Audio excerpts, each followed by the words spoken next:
আসসালামাইকুম। আমরা আইছি আমগো চাঁদপুর ডালিঘাট আমগো পৌরসভার ভিতরে। আমাদের এক ভাই খুবই অসুস্থ, ওনার ক্যান্সার রোগী আক্রান্ত। ভাইয়ের মানে কথা কইব যে ওই যে ওটা মনে করেন যে কাইটে লাগা হয়েছে, মানে ভাইয়ের কথা বলতে পারে না। ভাইয়ের ছোট একটা বাচ্চা আছে, একটা ছেলে আছে। ভাইয়ের খুব অসহায় মানুষ।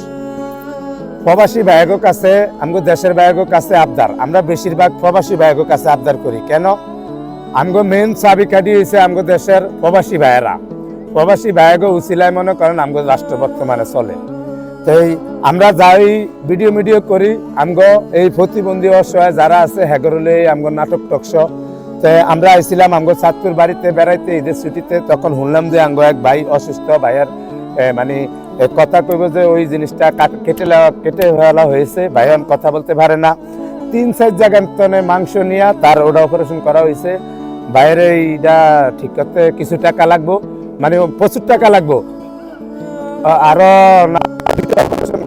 ভাইয়ের এই খাদ্য ইয়ার অপারেশনে মানে গলার ভিতরে তো খুবই সমস্যা ভাইয়ের। তো বাইরে আপনারা প্রবাসী ভাইয়েরা দেশের ভাইয়েরা যারা আছেন 5-10 টাকা করে একটু হেল্প করবেন।